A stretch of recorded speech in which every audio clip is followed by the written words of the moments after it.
Hello everyone, and welcome to Dead Time Stories.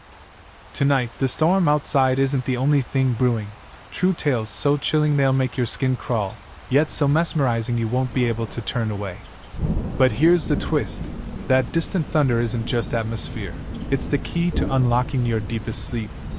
So before you drift off, let me know in the comments where you're tuning in from, and don't forget to like and subscribe. Now, let's get comfortable, relax, and dive into tonight's story. It was not the kind of street you ever meant to walk down. Candlewick Lane was narrow, almost forgotten, the kind of road that seemed to have slipped through the cracks of the city. Trees leaned inward from both sides, branches arching overhead like clasped fingers, blotting out the last traces of twilight. The air here was different, damp, heavy, with a faint smell of moss and something metallic, like old blood in water. The houses along the lane were dark, most of them sunken behind overgrowth. Windows were boarded or cracked, porches slanted, roofs sagged. But one house, the one halfway down, seemed awake. Its presence pressed against the edges of your awareness before you even looked directly at it. The house was tall, its roof peaking into a sharp angle that disappeared behind swaying branches. Ivy clung to its sides in thick ropes. The windows were smeared with grime, but faint glimmers of light, or what looked like light, shifted behind the glass. You should have kept walking. Your phone had died 10 minutes earlier, the map gone, the way home uncertain, but still, you should have trusted your gut and moved on. Instead, you slowed at the rusted gate, its hinges sagging, one side leaning like it had been battered open too many times. It was ajar. Just slightly. The wind nudged it against the post with a hollow clunk, as though inviting you in. The stone path beyond was fractured, weeds curling through the cracks. The porch light burned weakly, an amber glow struggling against the dusk. You told yourself it would only take a minute. Just a knock on the door. Just a question, directions, a borrowed phone, a landmark to orient yourself. Yet the moment your hand touched the gate, a strange hush fell over the street, as though the cicadas and wind alike were holding their breath. The gate groaned as you pushed it open. Halfway up the path, your shoes scraped stone louder than they should have. The air pressed heavy in your lungs, cool enough to raise gooseflesh along your arms. You hesitated at the bottom of the steps. The porch wood sagged under your weight. The light above you flickered once, humming faintly. The door loomed tall, the paint peeling in strips, the brass handle dull with tarnish. When you pressed your palm against it, the metal was icy cold. "Just ask and leave," you whispered to yourself. The door gave before you even knocked, swinging open with a slow, aching creak. And the house breathed you in. The air inside was cooler, stale with the scent of damp wood and dust. It clung to your throat, thick enough that your first breath caught in your chest. You hesitated on the threshold, one hand still on the door, but the silence on the other side of the street was heavier than the silence in here. Closing the door felt safer, though you couldn't have explained why. The latch clicked softly. The hallway stretched narrow before you, lined with wallpaper that must have once been beautiful. Roses climbed up its faded surface in repeating patterns, their once bright red petals now ghostly gray, their stems bleeding into water stains that spiderwebbed the plaster. In some places, the wallpaper peeled, curling at the edges, revealing plaster beneath that had cracked into jagged lines. Your steps groaned against the floorboards. The echo carried strangely, longer, deeper, as if the hall were much larger than it appeared. At the far end, something shifted in the shadows, just enough to trick the corner of your eye. "Hello?" Your voice broke the hush like glass. It sounded wrong here, too human. No answer. To the left, a doorway opened into what must once have been a parlor. You stepped inside, brushing past the frame where the wood molding had warped into waves. Dust lay thick over everything, though it had been disturbed near the hearth, swept back in uneven strokes, as if someone had crouched there recently. A cracked mirror leaned against the far wall, tall but tilted at an odd angle. It caught your reflection in halves, your face cut down the center, your mouth slightly askew, your eyes elongated. The reflection seemed to blink a fraction of a second slower than you did. The fire grate was cold, its iron twisted and blackened. Above it, The mantel was bare except for a single candle, its wax melted into hardened rivers down its sides. Next to it, a small box of matches, strangely clean, as though untouched by the years of dust around them. You glanced toward the hall, half expecting to see someone watching, but only shadows lingered there. The house seemed to wait. Your hand moved before your mind could decide. Fingers closed around the matchbox. The paper felt almost new, crisp under your touch. A whisper brushed your ear then, faint, too close to have come from anywhere but beside you. "Light it!" You froze, the box trembling in your grip. The word hung in the air, thin as cobweb, but it shivered through you as though spoken directly into your bones. You spun toward the sound, heart rattling in your chest. No one stood there. Only the empty parlor stretched around you, the mirror catching your movement in jagged reflection. Your double tilted its head in the glass just a second too late, its mouth twitching at the corners as though it had wanted to smile. "Hello?" Your voice was quieter now, a whisper against silence. "Is someone there?" No reply. But the house seemed to inhale, as if your question had been accepted as permission to breathe deeper. The wallpaper creaked, shifting faintly, a sigh of plaster under invisible weight. The matchbox felt heavier than it should have. You slid the cover back with shaking fingers. Inside, only one match remained. One slender strip of wood, red-tipped, clean and ready. The sight sent a ripple down your spine. Why would anyone keep a box with only one match? Unless... "Light it!" the whisper urged again.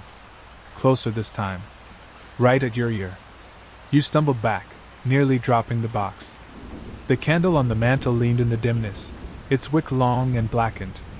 The thought of striking the match was absurd, dangerous even, but also magnetic. Something in the air pressed against you, thick with expectation, as though the house itself was waiting for your decision.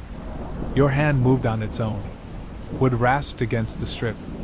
A flare of red sparked to life, smoke curling as the flame caught. The light filled the parlor with trembling warmth, throwing shadows high against the walls. And in that instant you weren't alone. Shapes stretched across the walls, too tall, too angular, moving in ways that didn't match your own flickering shadow. They leaned toward the candle, toward you, bending at impossible angles, their limbs unfolding like lengths of rope. Your throat closed. You jammed the match against the candlewick. The flame wavered, then caught, sinking into the wax, steady and bright. The shadows froze. In the glass of the mirror, your reflection no longer stood alone. Figures lined up behind you, faint and gray, faces smudged like sketches erased too many times. Their eyes were the clearest thing, round, pale, watching. And when you turned, the room was empty. Your breath clouded faintly in the cold air, though the candle burned steady on the mantel. Its small light was fragile, hardly touching the corners of the parlor. But the mirror showed everything. The pale shape still stood behind you in its fractured glass, even though the space was empty when you turned. Their faces seemed blurred, melting around their features, but the eyes remained sharp, wide, and waiting. One of them tilted its head in unison with your own, mimicking you, or mocking you. Another's mouth stretched as though it were trying to form words, but no sound passed its lips. You took a step toward the mirror. The shadows in the glass shuffled closer, like children crowding around a window. A faint tapping sound came from within, as though fingers brushed the other side of the glass. "Who are you?" The question left your throat before you could stop it. A pause. Then, in unison, the figures leaned forward. The tapping grew louder, like nails rapping wood. Tap, tap, tap. Your pulse thudded in time with it. You reached out instinctively, hand hovering inches from the cracked surface. The cold radiating from it was unnatural, deeper than stone, heavier than winter. The closer you came, the more your skin prickled, as though the air itself resisted you. A voice hissed behind you, low, close, urgent. "Don't touch it." You spun, the candlelight wobbling, spilling shadows across the walls. Again, no one stood there. The parlor remained empty, save for the dust and the sound of your own quickening breath. But when you turned back, the figures in the mirror had changed. There was only one now. It stood directly behind your reflection, close enough that its chin hovered just above your shoulder. Its face was clearer than the others, though still smudged like a charcoal sketch. Yet its smile was unmistakable, slow, curling, stretching far too wide. Your reflection's eyes looked terrified. And then the thing in the mirror raised its hand, and your reflection's hand rose with it. The sight froze you where you stood. Your reflection had never been yours alone. The thing inside the glass was guiding it, moving your hand with perfect mimicry. You flexed your fingers instinctively, testing. The reflection obeyed, mostly. A fraction of a second late, a subtle lag, like it was waiting to see what you would do before committing. Your throat went dry. "Stop," you whispered. The reflection's lips moved. The voice that came out wasn't yours. "Stay." The word vibrated through the parlor, low and wrong, like it came from beneath the floorboards. The candle guttered but did not go out. The flame bent toward the mirror, as if drawn to it. You stumbled back, nearly tripping over a warped floorboard. Your reflection lingered in the glass, but the thing behind it tilted its head, watching you retreat. That smile hadn't faltered. The tapping returned, harder now. Tap, tap, tap. Then a scraping noise, as though fingernails dragged across the inside of the mirror. Long lines etched themselves into the glass, from the other side. Panic surged through you. You grabbed the candle from the mantel, clutching it like a talisman. The flame quivered in its wax cradle but gave off just enough light to hold back the shadows. The door to the hall loomed in your peripheral vision. A sound drifted through it. Floorboards settling, faint at first, then distinct footsteps. Slow, deliberate pacing. Coming closer. "Hello?" you called, though the word cracked with fear. The steps paused. Silence swelled heavy in the hall. Then, from just beyond the doorway, a voice, fragile, like paper tearing. "You shouldn't be here." Your skin went ice cold. The mirror behind you shivered with another scrape. The candlelight stretched thin across the walls, pulling shadows long. And the voice in the hallway spoke again, louder this time. "They'll know you're inside." The words clung to the air, trembling through the floorboards beneath your feet. "They'll know you're inside." Your hand tightened on the candle, wax already softening against your skin. You wanted to call out again, demand to know who had spoken, but something in the silence beyond the doorway told you not to. The stillness had weight, like the air itself was pressing against your chest, waiting for a wrong move. The parlor was no safer. Behind you, the mirror continued to groan faintly, as though its glass had become elastic under invisible hands. Thin scratches spidered across its surface, catching candlelight like glints of teeth. The single figure reflected there hadn't moved. It still smiled just above your shoulder, its wide mouth splitting across its blurred face. But the faint impression of others lingered, their outlines forming and dissolving in the corners of the glass. The footsteps began again. Creak, creak, each one slow, measured, deliberate. They moved away from the parlor now, deeper into the hall, toward the stairwell you glimpsed earlier. You strained to hear, heart hammering, and caught the faint groan of the first step on the staircase. Someone, or something, was going upstairs. You inched toward the parlor doorway, holding the candle low. The hall looked longer than before, stretched unnaturally by shadow, the wallpaper roses curling like dried scabs. At the far end, the stairs disappeared into darkness. The sound continued there, a heel dragging, wood creaking, step after step. At the top of the stairs, silence fell. Then a whisper drifted down, so faint you almost mistook it for whine through broken glass. "They're hungry!" The floor beneath your feet vibrated, just barely, as though something massive shifted in the bones of the house. From above came a second sound. Not footsteps this time, but the scuttle of many legs, moving quickly across old boards. You tightened your grip on the candle. The flame bent as though a breath had passed over it. Behind you, the mirror cracked. The crack of the mirror was sharp, splitting the silence like a bone snapping. You flinched, the candle jerking in your hand, wax spilling down your knuckles. When you dared glance back, a jagged fissure spread across the mirror's surface, running diagonally through your reflection's face. Yet the figure behind you, the thing that smiled too wide, seemed untouched, whole, and still grinning. Another sound swelled overhead. Not just the scuttle of many legs now, but a dragging noise, heavy, like something pulled itself across the floor. You could almost picture it, limbs too long, scraping the wood, hauling a weight that didn't fit its shape. The voice from the hall returned, weaker than before, strained as though each word cost something. "Don't look at them. Don't let them see you." Your throat burned with the need to shout, to demand answers, but you couldn't. The weight of the warning sank deep into your chest, and instinct told you the voice was right. A thud shook the ceiling. Dust sifted down from above, swirling into the candle's light. Then came the faintest scratching, like fingernails grazing the plaster, tracing the lines of the walls.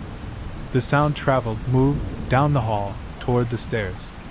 You staggered back into the parlor. The mirror loomed behind you, fractured but pulsing faintly with a light not your own. Shadows writhed in it, restless and patient. The urge to smash it tugged at you, but fear froze your hand. What if breaking it let something out? The creak of the first stair made you snap your head to the hall. The candle flame bent toward the noise, revealing the bare outline of the staircase. The shadows there were thicker, clotted, moving as though stirred by bodies unseen.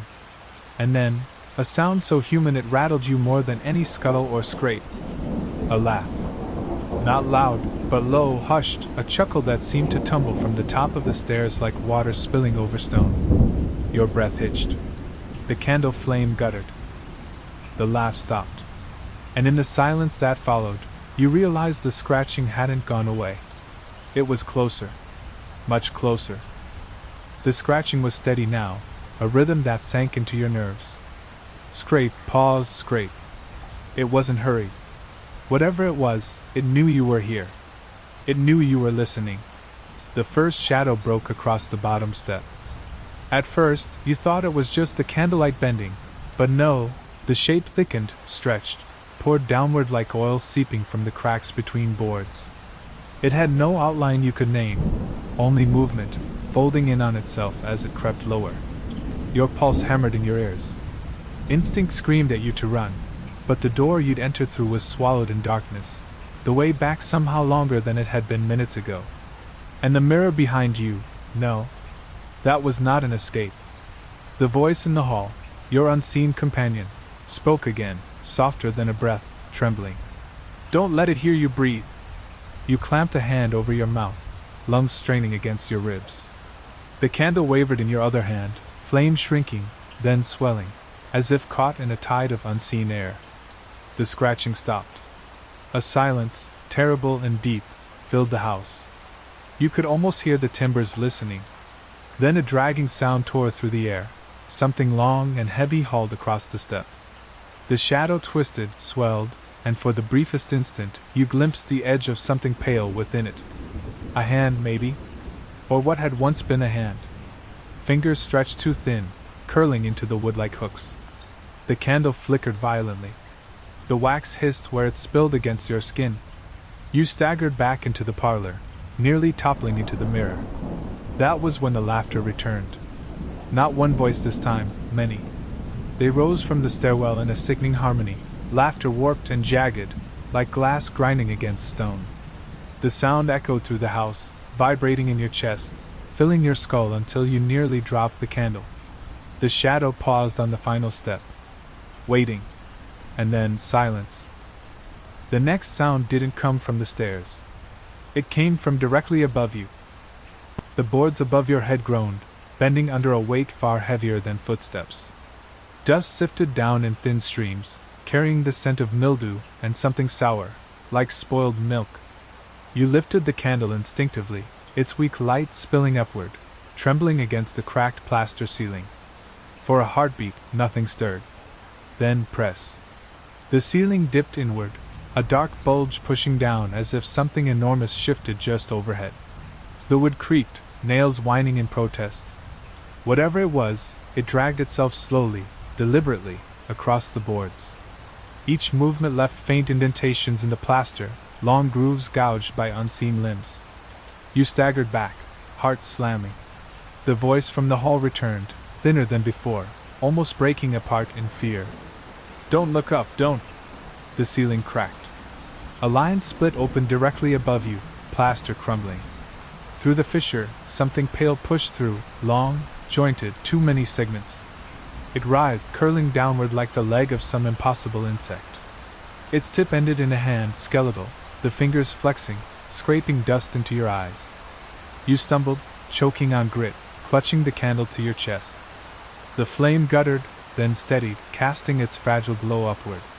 More cracks spread, forming a web across the plaster. Another pale limb punched through, then another, until the ceiling sagged with their weight. The house groaned around you, as if straining to contain what pressed against its bones. Behind you, the mirror whined under stress, the fractured glass trembling, rattling in its frame.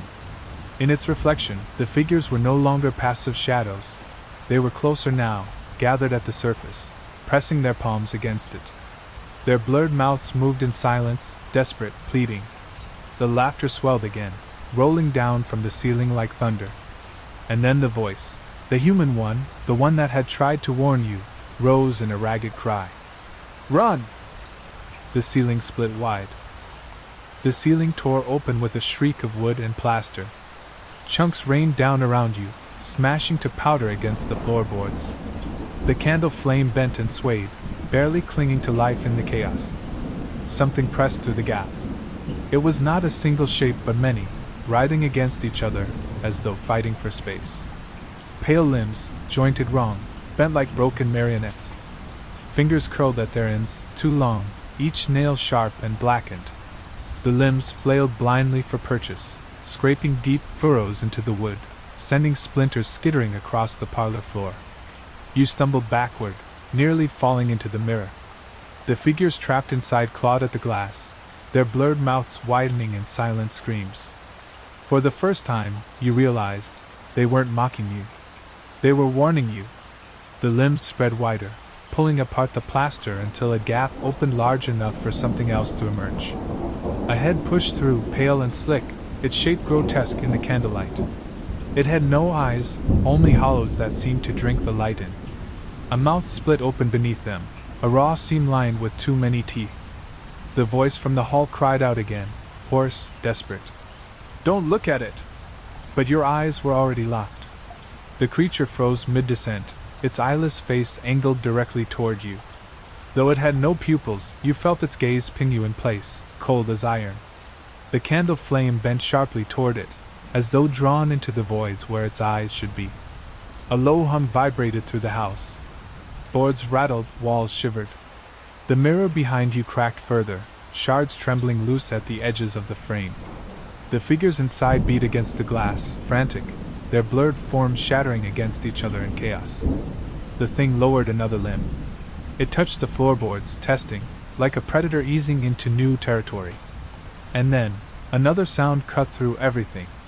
The front door. It slammed shut, hard enough to shake the frame, sealing you in. The slam of the front door echoed through the house like a gunshot, final and absolute.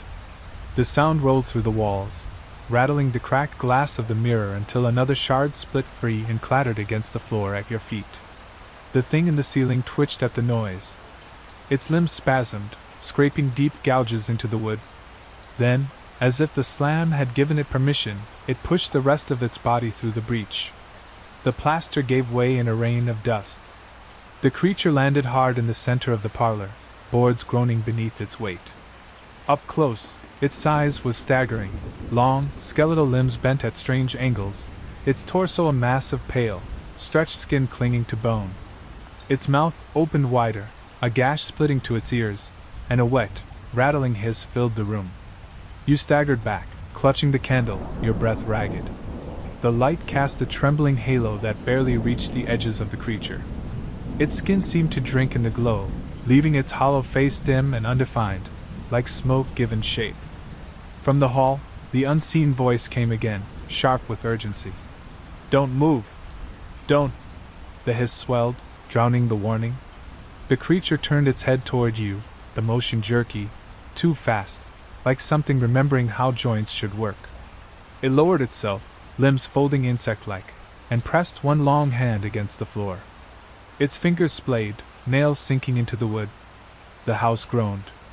Behind you, the mirror figures went wild.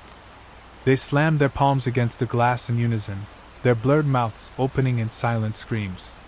Cracks webbed across the surface, each strike sending thin shards skittering outward. The creature leaned closer, its face inches from the candlelight. You saw now that its skin wasn't smooth, it writhed faintly, as though something moved beneath it, pressing outward, begging to be free. And then, in a voice that was not the hall's whisper, not the laughter, but your own voice, perfectly copied, it spoke. Stay. The word echoed in your skull as if you had spoken it aloud. Stay. Your lips hadn't moved, but the sound carried your timbre, your rhythm. Hearing your own voice crawl back at you from that gash of a mouth was worse than any hiss. The candle trembled in your hand, its light flickering as though the flame itself was afraid. The creature leaned closer, the hollow pits where eyes should be boring into you, pulling at your breath. The air thinned. Your knees wobbled. It was like standing at the edge of a cliff, the void tugging you forward. Behind you, the mirror figures clawed harder at the glass. Their blurred mouths moved in desperate unison, silent words forming again and again. You almost understood them, 3 syllables, over and over, frantic. Don't look back. The creature moved suddenly, slamming one elongated hand against the floor. The parlor shuddered. A crack shot across the boards beneath you, splitting the wood like lightning. Dust swirled in violent spirals, stinging your eyes. The whisper from the hall cut through, ragged, furious. Use the light! Use it! You raised the candle instinctively, thrusting it toward the thing. The flame flared, as if the air had fed it, stretching tall and bright. For a moment, the creature recoiled. Its limbs jerked back, its hollow face tilting away. The hiss grew louder, raw and pained, vibrating the walls. The mirror behind you exploded. Glass rained down in a shower of shards, scattering across the floor, clinking against your shoes. The figures were gone. Not blurred, not contained, gone. The empty frame yawned like an open wound. And in the silence after the crash, you realized something had changed. The creature's hiss stopped. Its head tilted sharply, listening. Then, slowly, it smiled. Not with its mouth, but through your own voice, rising from its throat. They're free now. The candle guttered. And from the dark corners of the room, where the mirror's shadows had once lived, something else began to move. At first, you thought the sound was the settling of the shattered glass, the faint tinkling of shards shifting against the floorboards. But then the sound grew heavier, purposeful. Footsteps. The freed figures did not step out of the mirror. They bled out, shapes seeping from the frame like smoke forced through cracks. They thickened, congealed, until their outlines sharpened into bodies. Not quite human. Not quite whole. The first one turned toward you. Its face was still blurred, as though erased and redrawn too many times, but the eyes glowed faintly, milky and wet. It opened its mouth, not in silence anymore, and released a choking moan, a sound like wet cloth torn apart. The others followed, dragging themselves forward. Some crawled, limbs bent wrong. Some stood but leaned too far, like puppets pulled by tangled strings. Their movements were uneven, frantic, as though each one was still learning how to exist outside the glass. The creature in the center of the room did not attack them. It welcomed them. Its limbs unfurled wider, crooked arms opening as though in embrace. Its hollow gaze returned to you, mocking, as if to say, "You brought them here." The hall voice, once sharp, now shook with fear. "You've made it worse! You've made it worse!" The candle sputtered, its flame shrinking thin as a needle. Shadows lengthened across the parlor, spilling toward you. You staggered back, heel crunching on broken glass, and nearly dropped the light. The closest of the freed ones reached for you. Its hand, half smoke, half flesh, brushed the air an inch from your face. Cold bled into your skin like frostbite.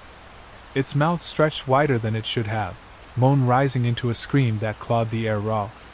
The creature hissed in delight, the sound vibrating through the floor, the walls, even your ribs. The freed ones closed in, circling, hemming you against the shattered frame of the mirror. The air grew colder with each of them. Their faces twitched and blurred, but their eyes were fixed only on you. And the creature, towering over them all, leaned close again and whispered with your stolen voice. "Stay with us." Your chest heaved, every breath ragged. The circle of freed figures pressed tighter, their blurred mouths unhinging wider, their moans swelling into a chorus that scraped the inside of your skull. The candle trembled in your grip, flames stretched thin, almost breaking. If the light died, you knew you'd vanish with it. With a burst of panic, you lunged sideways, smashing past one of the figures. Its arm slipped through you like smoke, but where it touched, the cold seared your skin raw. You stumbled into the hallway, shards of glass grinding underfoot. The moans followed, spilling out of the parlor like a tide. The hall stretched before you, longer than it should have been, roses peeling from the wallpaper, stems twisting into black vines under the weak glow of your candle. At the far end, the staircase waited, yawning upward into shadow. The boards above groaned again. Something else was still up there, pacing, waiting. The voice came clearer now, from somewhere ahead. Low, strained, but unmistakably human. "This way. Hurry!" You gripped the candle tighter and staggered down the hall. Behind you, the freed ones poured after, dragging their malformed bodies across the boards. Their moans rose, echoing, overlapping. The creature's hiss joined them, louder, closer. You risked a glance back. It was following on all fours, limbs bent like a spider's, its hollow gaze locked on you. With each lunge, it gouged the floor, wood splitting like paper beneath its nails. The freed ones swarmed around it, not hindering but circling, driving you forward. You reached the base of the stairs just as the candle guttered again. A rush of cold air swept down, nearly killing the flame. You shielded it with your hand, breath catching. The voice above you whispered once more, urgent, almost pleading. "Don't let the light go out. Come to me." And then something moved in the corner of your eye, a figure leaning against the railing halfway up the stairs. Its face was hidden in shadow, but its hand stretched toward you. The hand reached out, pale against the dark, its fingers trembling as though even holding that pose was difficult.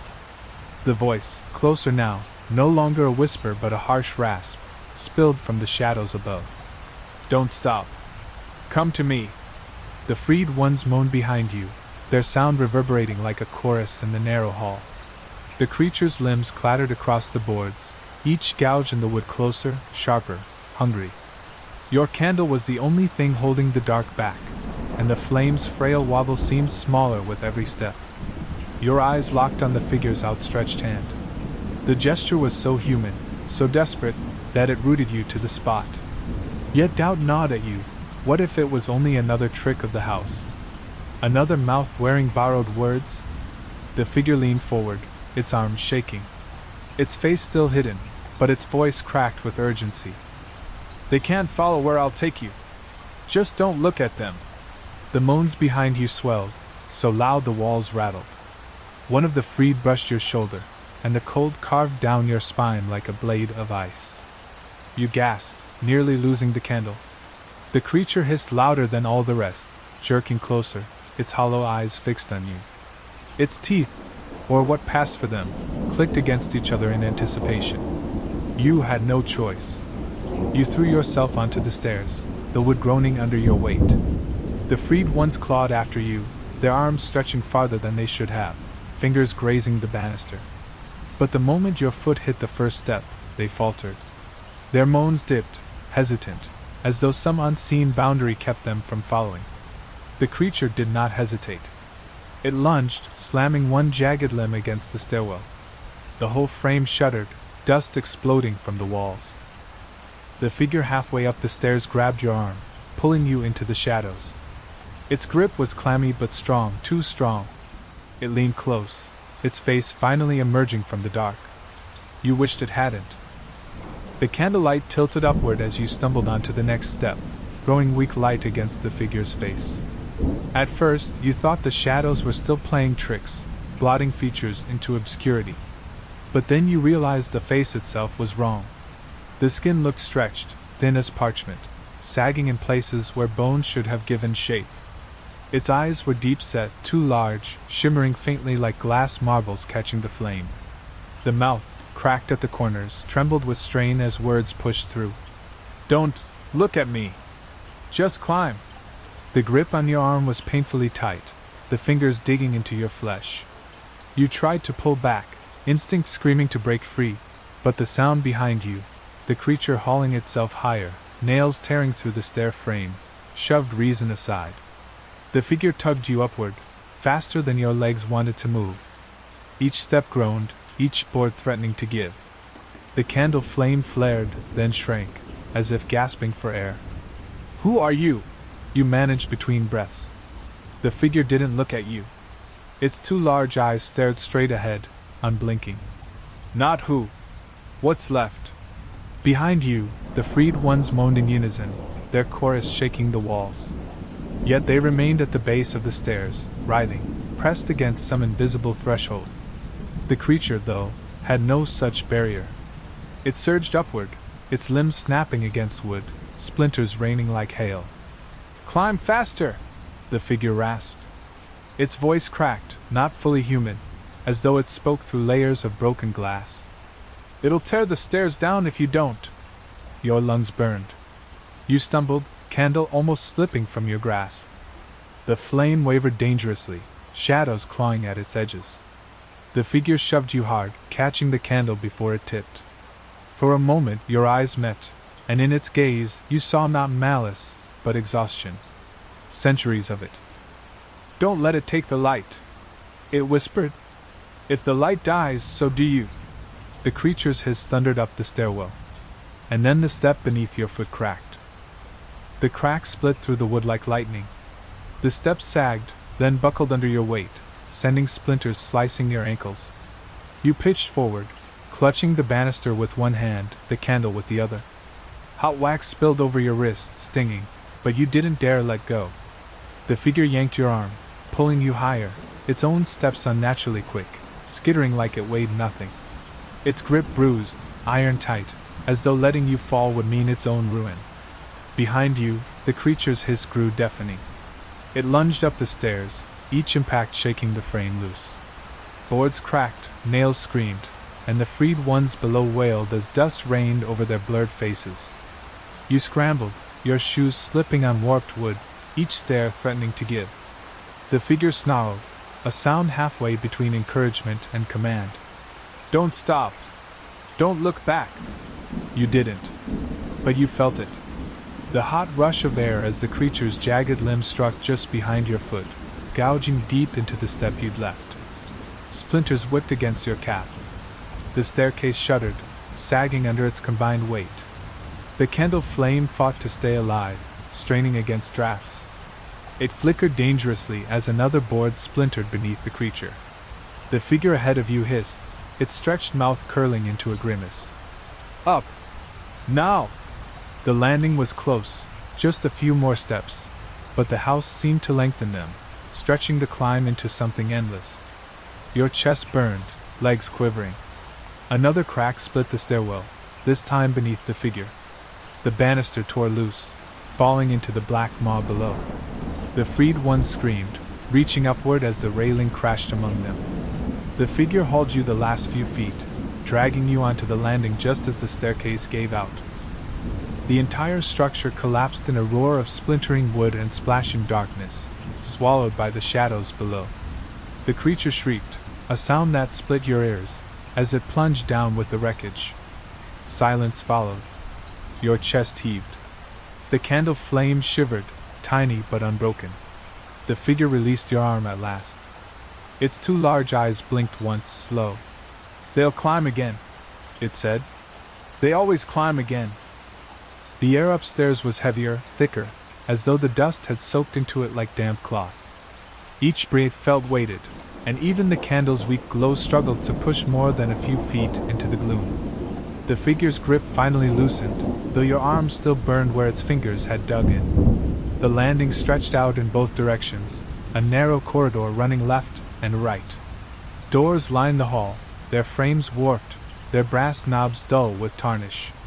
Some were cracked open just enough for shadows to leak through. Others stood swollen shut, as though the wood itself had grown fat with moisture. The floor beneath your feet creaked with every step, echoing down the corridor. You tightened your grip on the candle, unwilling to let the silence answer back. The figure didn't move right away. It tilted its head, listening. Its marbled eyes gleamed faintly, reflecting the candlelight like water catching fire. "They're below," it rasped, voice scraping the edges of human sound. But the house is never quiet for long.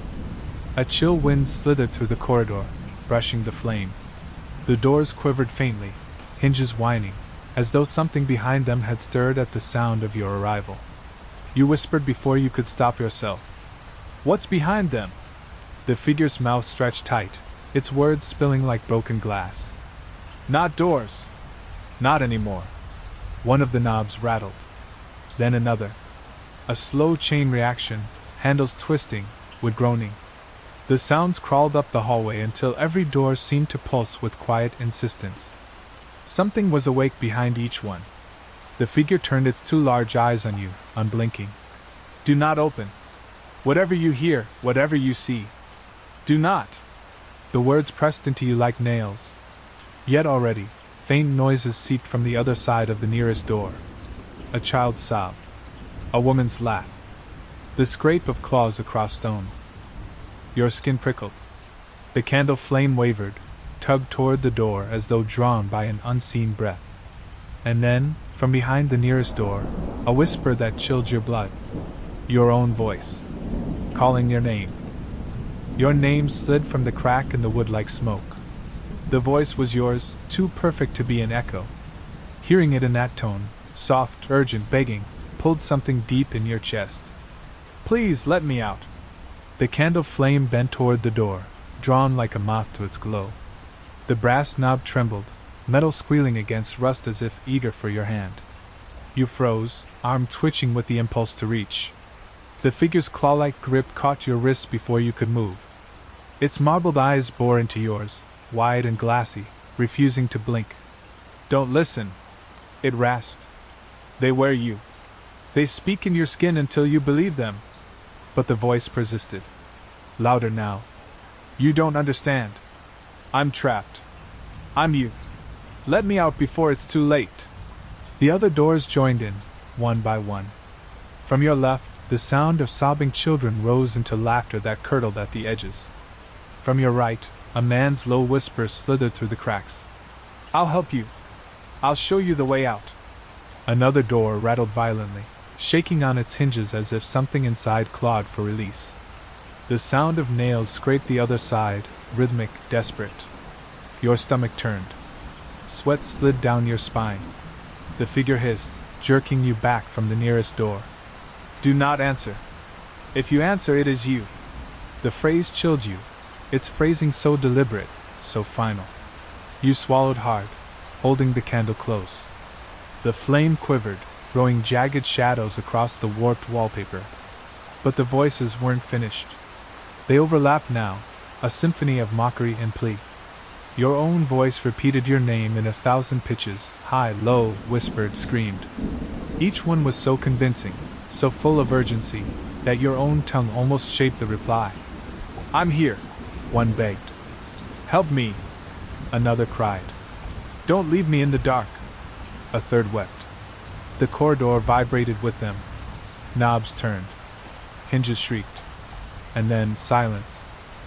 Every voice stopped at once, as though a signal had passed through the hall. The sudden stillness was worse than the noise.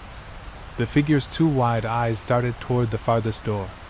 Its grip on you tightened, almost crushing. "They've chosen one." The knob at the end of the hall began to turn. The knob at the far end of the corridor twisted slowly, metal squealing, echoing like a scream stretched thin. You froze, your grip on the candle slick with sweat. The flame bent toward the door, trembling, as if eager to see what would emerge. The figure hissed through its cracked mouth, pulling you back. "Don't watch. Don't." But you couldn't look away. The door creaked open, just a sliver at first. Darkness bled through, thicker than shadow, pooling across the warped floorboards. A smell followed, damp earth, copper, something older than rot. The figure shoved you behind it, positioning its stretched body between you and the widening gap. Its marbled eyes locked on the door, unblinking, filled with a tension that made the air hum. The corridor seemed to lean with the opening, every wall groaning as though dragged closer. The other doors rattled in unison, as if jealous, straining against their hinges. And then, a hand slipped through. At least, it looked like a hand. Human in shape, but too pale, the skin loose, as if borrowed. The fingers flexed once, twitching, before curling around the edge of the doorframe. Another hand followed, nails dragging thin scratches into the wood. The figure growled low in its throat, a sound that was neither human nor beast. Back! It rasped to you. Back now! You staggered a step, candle raised. The flame flared unnaturally, spitting wax. The thing behind the door pressed further out. Its head emerged, slow, deliberate, leaning into the light. Your stomach clenched. It was your face. Or rather, a warped copy. The features were stretched too far, eyes too wide, smile too sharp. The mouth moved a beat before yours did, whispering your name in perfect mimicry. Come here, it crooned. Don't be afraid.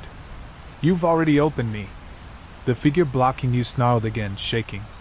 Its voice cracked into something pained. Shut the door! Shut it before. But the copy stepped fully into the hall, wearing your skin like a mask. Its smile widened, and the candle flame guttered low, fighting to stay alive. The figure stepped fully from the doorframe, its gait jerky, too deliberate, as though each motion were borrowed rather than natural. Its eyes locked on yours, bright and wet, and for a heartbeat you almost believed they were truly yours. The copy tilted its head, smile thin and sharp. I know you, it said, voice carrying the same cracks and tremors you just spoken minutes before. I know the way out. The candle trembled in your hand. Wax dripped across your knuckles, burning, but you couldn't tear your eyes away. The mimic's presence pressed into you, heavy and magnetic, pulling you closer even as the figure beside you shoved you back. Don't listen, the figure rasped, marbled eyes flashing wide. It's not you. It's what eats you when you believe it. But the mimic ignored the warning. It leaned forward, grinning wider, lips peeling too far back. Its voice softened, tender, coaxing. You're tired, aren't you? Always running. Always hunted. Stay with me. One step is all it takes. The other doors rattled furiously, knobs twisting, hinges groaning, as though every locked shadow wanted to join in.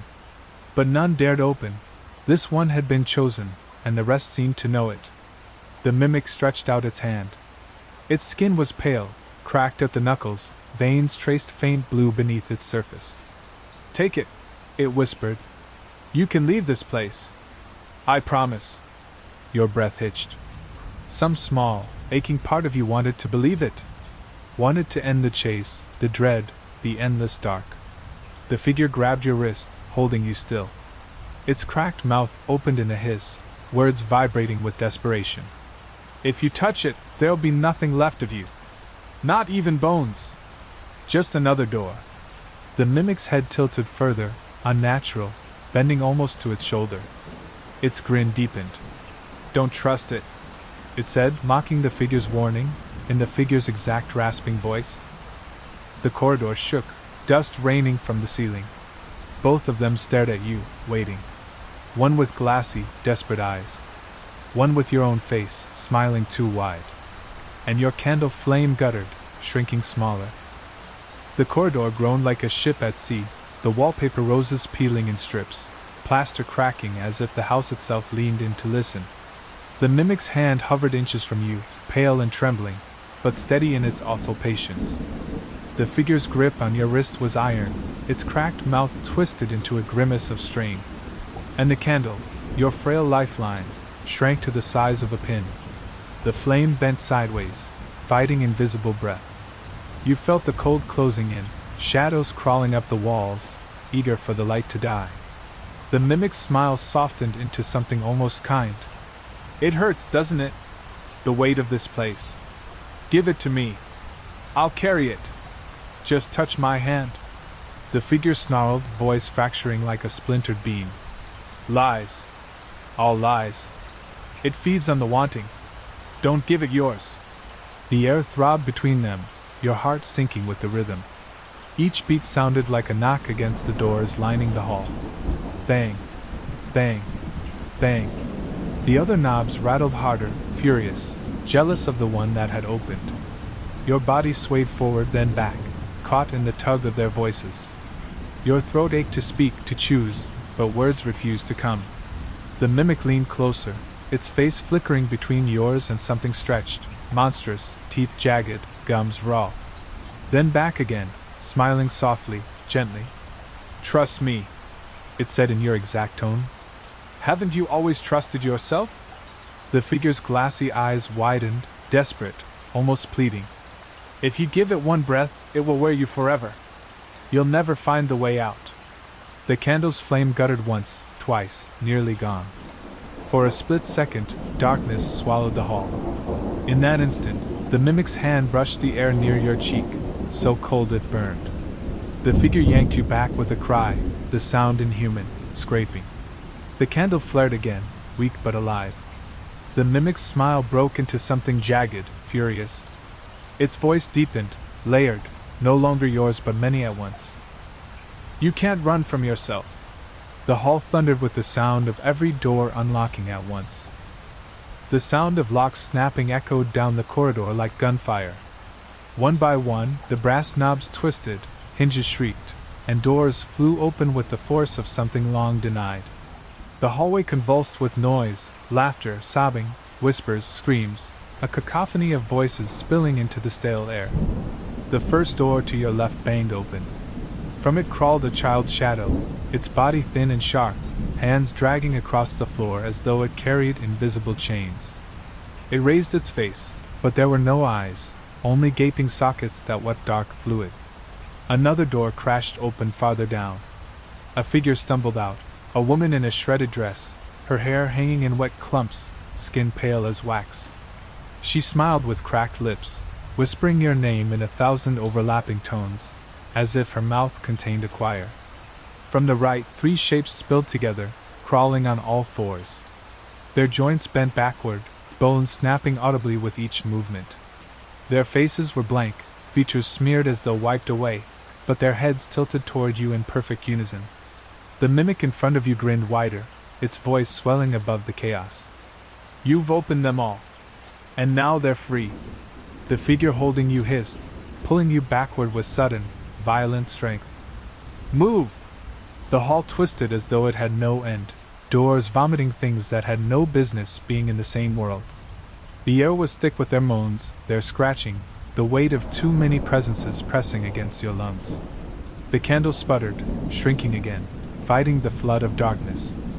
The creatures didn't fear it, not yet, but they lingered at its edges, their shapes shivering whenever its light brushed them. You stumbled backward as the figure dragged you. Its marbled eyes burned like glass catching flame. We can't fight them here. We have to go deeper. Deeper? You rasped, your throat raw. The figure's cracked mouth twisted. It's the only way. Behind you, one of the eyeless children shrieked, the sound high enough to rattle the glass in the window at the corridor's end. The floor shook under the weight of bodies spilling from the doors. The mimic raised its hand again, still wearing your face. Or you could stay, it said sweetly, its voice cutting through the chaos. Stay, and you won't have to run anymore. The candle bent between them all, flame caught in their pull. The hall was collapsing into chaos, doors wide and spilling horrors into the narrow space. Their voices merged into one vast tide of sound, your name, your sobs, your laughter, your screams, all twisted into a mockery of recognition. The figure shoved you hard. Run! Your legs obeyed before your mind could. The floor groaned beneath each step, the boards sagging as though softened by rot. You clutched the candle tight, its light throwing jagged shadows across peeling wallpaper, over eyeless children, faceless crawlers, the woman with her choir mouth still singing your name. They recoiled at the flame, but not far. Their limbs clawed at the air just inches from your skin, desperate to snuff the fragile glow. The mimic strode among them unhindered, its stolen smile unbroken, its borrowed face shining in the candlelight like a mirror warped beyond repair. "You'll burn out," it called, its voice layering over yours, the figure's, and a dozen others. "The light always dies. And when it does, you'll see what waits in the dark." The figure pulled ahead of you, moving with startling speed. It didn't glance back, but its voice cracked in command. "Keep the flame alive! No matter what!" You stumbled over a warped board, nearly dropping the candle. A clawed hand swiped at you, cold brushing your ribs, but the flame held. You gasped, chest searing, legs burning as the corridor stretched impossibly long before you. Every door along the hall was open now. Some rooms were bottomless voids, pulling air into their depths with a sucking moan. Others throbbed with fleshy walls, slick with moisture, hands pressing against them from within.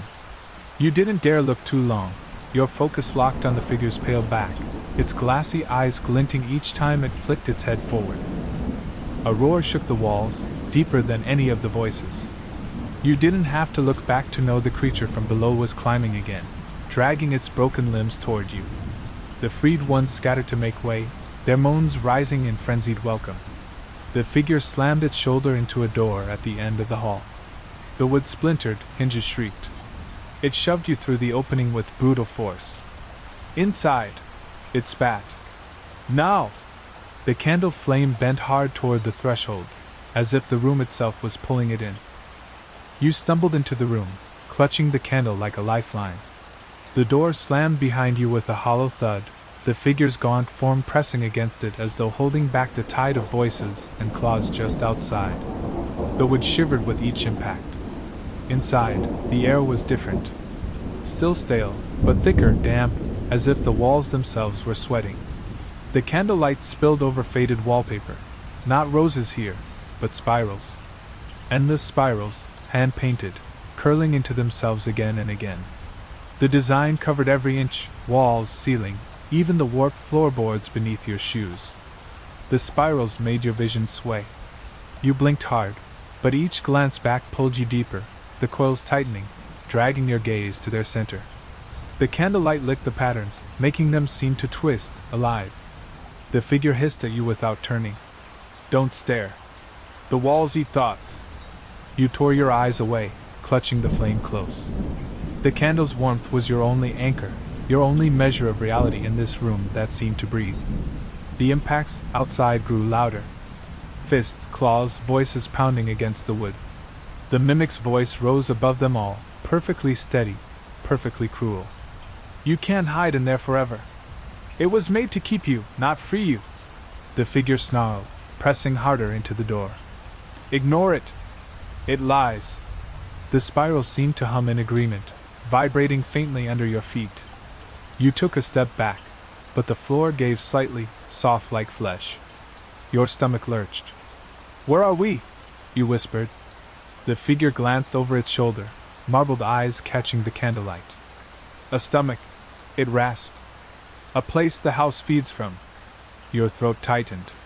"We're trapped?" Its cracked mouth twisted. "Not yet." The pounding at the door ceased. Silence fell so sudden it hurt. The figure froze, glassy eyes flicking upward. You followed its gaze. The ceiling spirals quivered, bulging outward as though something pressed from above. And then, without warning, the door shuddered once, not from outside, but inside. A hand knocked gently, right beside the figure's head. From the other side of the wood, your voice whispered, "Let me in." The knock was soft at first, almost polite. 3 slow raps, then silence. The sound echoed too long in the spiral-painted room, bouncing from wall to wall until it seemed like a dozen hands were knocking all at once. The figure pressed itself tighter against the door, marbled eyes wide, lips pulled back in a grimace. "Don't answer," it rasped. "It isn't yours." But the voice came again, your voice, soft, pleading. "Please! It's me.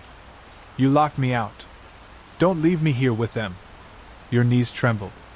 The candle flame stretched toward the door, pulled by the sound like it had been tethered to the words. You shook your head violently, trying to break the trance, but the plea wormed its way in. wearing down your resolve. The knock came again. Louder. Sharper. The wood shivered under the impact. Bang. Bang. Bang. The spirals on the walls trembled in rhythm, their coils seeming to widen, expand. With each knock, the room pulsed like a heartbeat, drawing you inward. The figure growled low, its voice fractured with strain. It knows your skin. It knows your sound. If you believe it, it becomes you. The next knock rattled the hinges. The voice outside grew sharper, impatient, still yours but now cracked at the edges. Let me in. You staggered back, clutching the candle to your chest. The spirals swirled faster, feeding on your panic, dragging your gaze despite the warning. For a heartbeat, you saw something at the center of one coil, an eye, wet and shining, staring back at you. Another knock. Louder. The entire frame bowed inward. The figure's two large eyes flicked to you. It will break through. And if it does, you'll see what you look like when you're eaten. The candle flame sputtered, shrinking under a sudden draft that seemed to seep from the spirals themselves. You shielded it with your hand, heart slamming against your ribs. The voice outside dropped to a whisper again, closer than before, right against the wood. You don't have to be afraid anymore. Let me in, and rest. The next knock split the wood. The cracks spread through the door like lightning, sharp and jagged, the sounds splintering through the spiral room. Dust rained down from the warped frame, curling into the candlelight before dissolving into the stale air. The figure snarled, pressing its thin body harder against the wood. Its cracked mouth tore wider with the effort, teeth grinding together. It can't have you. Not yet. But the voice on the other side, your voice, slipped through the crack with perfect clarity. You can't keep me out. I'm you. I've always been you. Another strike rattled the frame. The spirals on the walls pulsed, widening, curling into themselves as though breathing with the rhythm of the knocking. The sound dragged at your vision, each coil pulling tighter around your mind. The candle guttered, shrinking again. You staggered back, shielding it, but the flame leaned toward the splitting door, eager, hungry. The figure's marbled eyes snapped to you, fierce and unblinking. Don't believe it! It rasped, its voice raw. The house makes mouths of shadows. That's all it is. But the whisper from the door softened, tender, coaxing. Do you remember when you first walked here? Alone, lost, frightened? That was me. I've been waiting for you to come back. Your stomach twisted. You had never told anyone that, never spoken the fear aloud. Yet here it was, wearing your tongue, bending your memory to its will. The figure roared, slamming its fist against the wood, the sound brittle and broken. Liar! The door cracked wider. Through the splintered gap, a sliver of pale skin appeared, your skin, your hand, curling fingers pressing inward. The candle flame bent hard toward it, stretching long and thin. The figure's grip caught your arm again, shaking you with startling force. If it gets through, it will take the light first. Then you. There will be nothing left but another voice in the walls. The door bulged inward, ready to give. And the whisper, your whisper, slid through one last time. Don't fight me. You're only hurting yourself. The frame split with a scream of wood. The frame snapped. The door swung inward with a violent crack, shards of wood spinning across the floor like splinters of bone. It stepped through. Your face. Your body. But wrong. The skin sagged in places, pulled too tight in others, as though stitched together from memory and shadow. The eyes were yours, but they gleamed too brightly, too wet, reflecting the candlelight like slick glass. The smile stretched wider than any smile you had ever worn. It stood in the doorway for a long moment, drinking you in. Then it spoke, voice perfect, warm, and terrible. There you are. I've been waiting for you. The figure snarled, marbled eyes blazing. Its body quivered, stretched skin trembling as it shoved against the thing with surprising strength. Stay back, it hissed. You're not welcome here. The mimic only tilted its head, grin unwavering. Why fight me? I'm what you're meant to be. The spirals along the walls pulsed at its words, expanding, contracting, each one breathing with slow hunger. The patterns quivered as though delighted, as though they had been waiting for this moment. You stumbled backward, the candlelight flickering weakly. Its glow barely held the mimic at bay, but even so, the creature flinched slightly when the flame tilted toward it. The mimic noticed. Its two bright eyes flicked to the candle. "Fragile," it murmured, still using your voice. "One breath, one slip, and it dies. And then you'll see me for what I truly am." The figure roared again, slamming the doorframe with its shoulder, trying to push the mimic back. For a moment, the two forms pressed against each other, stretched skin and stitched shadow grinding together, both trembling with effort. The spirals joined the fight. Their coils widened, then shot inward like grasping mouths. The floor bulged beneath your shoes, softening, rising in ridges as though something inside the wood was crawling toward you. The mimic reached out a hand, your hand palm up, gentle. "Give me the light. It's too heavy for you." The candle sputtered violently, flame bending between the two of them, caught in their struggle. And for a breathless instant, you thought you felt its pull, as though the light itself wanted to leap into the mimic's waiting hand. The candle bent hard, flames stretching between the mimic's outstretched hand and the figure's trembling body. Both seemed locked in a silent battle for it, their strength pressing the air so tightly it buzzed in your ears. Then the walls moved. The spirals that had seemed painted, static, began to writhe.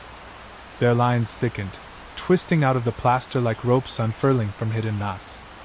They coiled across the walls, curling toward the floor, toward you. The figure hissed sharply, marbled eyes darting to the walls. "It's awake! Don't let it touch you!" The first spiral dropped, thick as a vine, slapping across the floorboards with a wet smack. Its surface shimmered, painted and alive all at once. Another followed, looping around a chair that had sat rotting in the corner, dragging it into the wall with terrifying ease. The wood dissolved as it touched the spiral, swallowed whole without splinters. The mimic laughed softly, still wearing your voice. "You've stirred it. It likes you." The spirals reached for you, their ends narrowing into sharp tips that twitched like fingers. You stumbled back, candle shaking violently, wax spilling across your hand. The flame wavered but didn't die. The figure shoved itself against the mimic again, snarling through clenched teeth. "Keep the light high. Don't let the coils shadow it." A spiral whipped across the floor toward your ankle. You jumped, barely avoiding it, but the tip grazed your shoe. The soul hissed, darkening instantly, smoke curling upward. Your stomach clenched. It hadn't burned it. It had erased it. The mimic's grin widened, eyes glinting with mockery.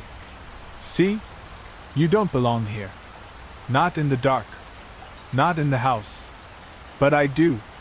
The spirals lashed faster now, dozens writhing free, the room alive with their twisting hunger. The air vibrated with their motion, each coil breathing, pulsing, reaching. The candle flame flared suddenly, as though sensing the threat. Its light struck the nearest spirals, making them recoil with sharp hisses. They drew back, steaming, but did not stop. The mimic lunged then, not at you but at the candle, its two familiar hands slashing through the air. The figure roared, shoving hard enough to knock the mimic into the wall of spirals. For a moment, its body sank partway inside, dissolving at the edges, its grin still plastered wide. The spirals closed around it like jaws. And in that instant, the candle flame swelled, filling the room with impossible brightness. The candle burst into brilliance, a flare so sharp it stabbed your eyes. For a heartbeat, the spiral room vanished in white fire. The walls hissed, writhing coils searing as though branded. Their wet hiss turned to shrieks, high and furious, rattling your teeth. The mimic thrashed where the spirals closed around it, half melted, half solid. Its smile didn't falter, but its eyes blazed with hate. Its voice cut through the shrieks, your voice, distorted, stretched to breaking.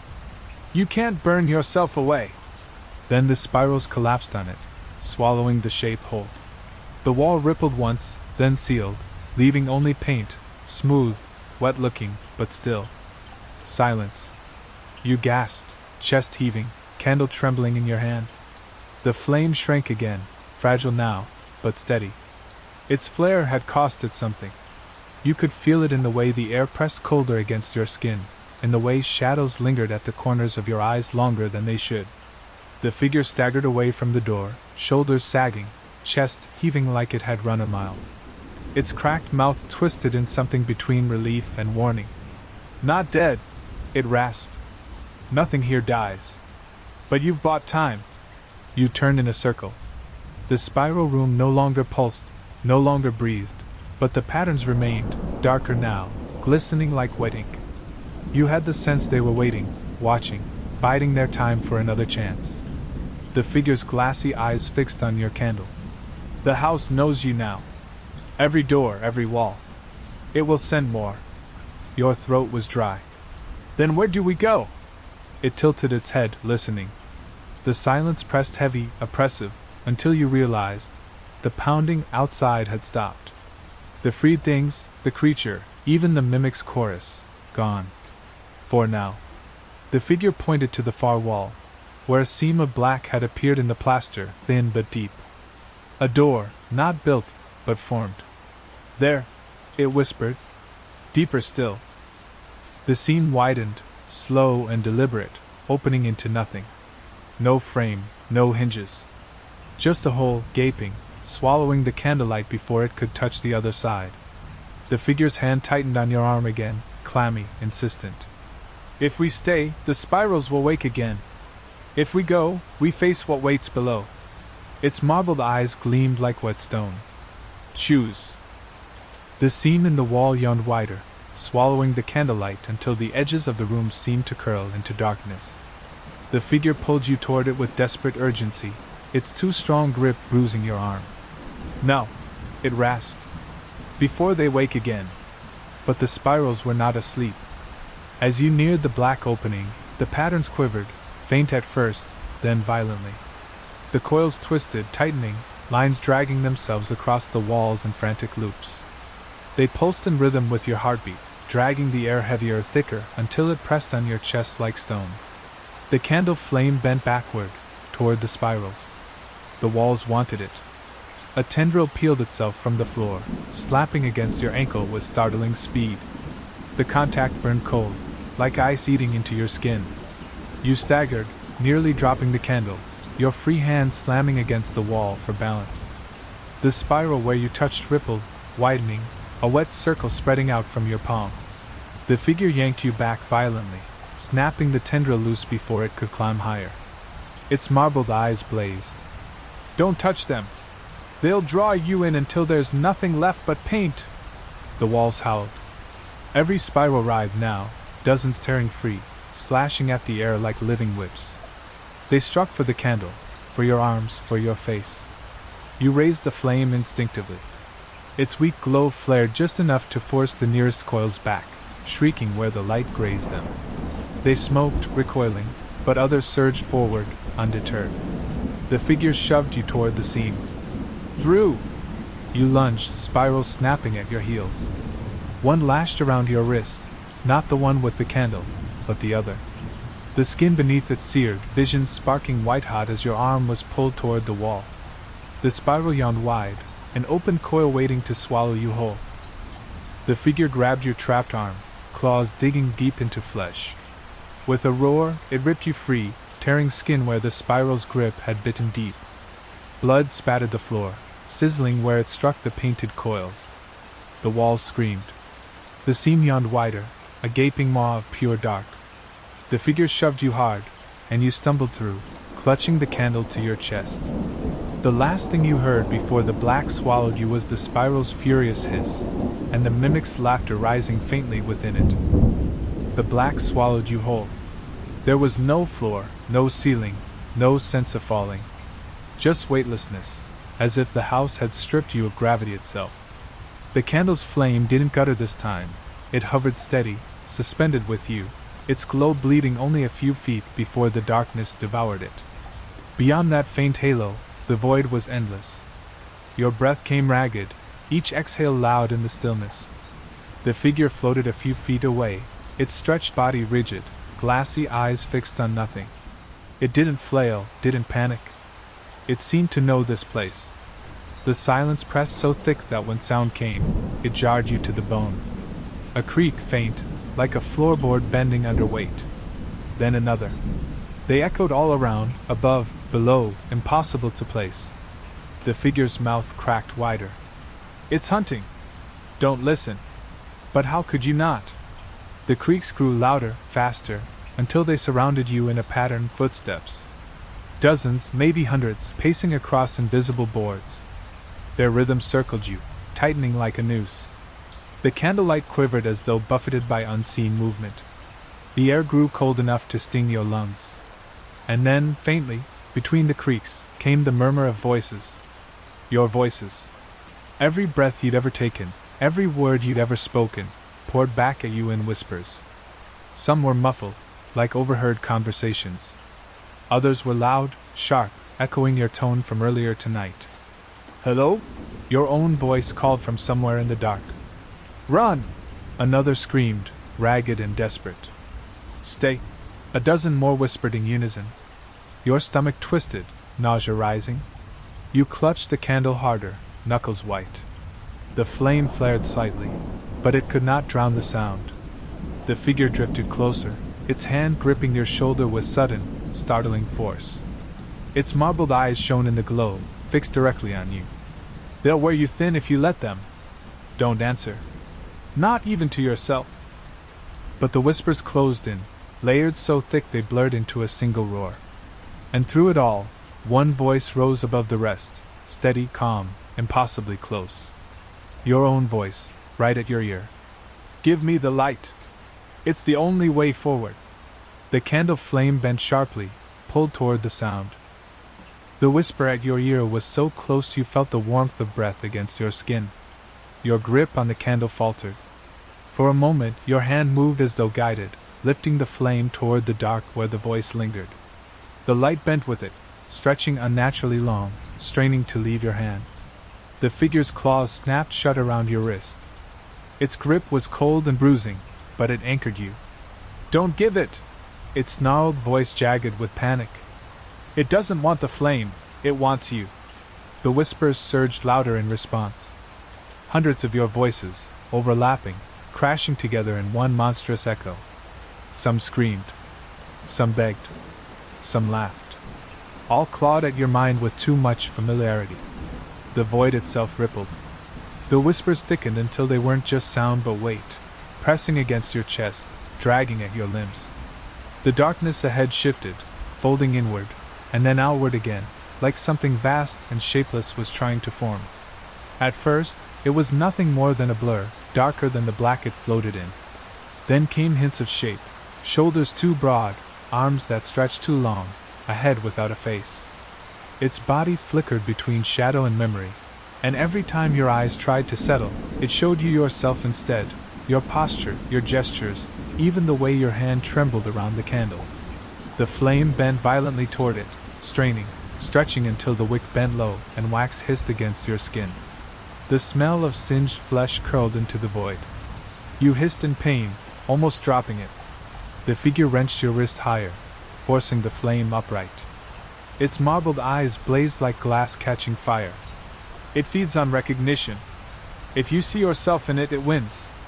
Look at me instead! But the shadow leaned closer, its half-formed mouth curling into a smile that was almost yours. I already am you, it whispered, in perfect sync with your own breath. The candle sputtered once, twice. The flame shrank to a bead, a dying star in endless night. And in that moment of near darkness, the shadow moved fast. Its arms stretched wide, rushing forward as though to engulf both you and the light. When the brightness dimmed, the figure was gone. Only you, the candle, and the endless dark remained. And somewhere ahead, faint but certain, a door frame flickered into view. The shadow lunged, arms unraveling into ropes of black that snapped toward the flame. The void shook with its hunger, your own faces shrieking from within its depths. The pull was unbearable. The candle jerked in your grip as though ripped by unseen hands. Then the figure moved. It hurled itself between you and the rushing dark, its stretched frame flaring wide, arms thrown out like a barrier. The impact cracked the silence open. The shadow smashed against it, splitting into a storm of claws and teeth and twisted half-shapes of you. The figure roared, its voice jagged and inhuman, as the shadow tried to burrow through its body. "Go!" it screamed, not at the dark, but at you. Its marbled eyes glowed bright, brighter than the candle, veins of light cracking through its thin skin. You clutched the flame close, frozen, as the shadow's tendrils wrapped around the figure, dragging at its limbs, sinking deep into its chest. The sound was wet, tearing. Yet the figure didn't falter. Its grip shot out, seizing your shoulder, forcing you to meet its blazing eyes. "Keep the light alive," it rasped, voice splintering. "Even if I don't." The shadow shrieked in every voice you had ever spoken, a hurricane of yourself, clawing, demanding, pulling. The figure convulsed, its body stretching too thin, pieces of it snapping into the void. But it held, forcing the thing back by sheer will.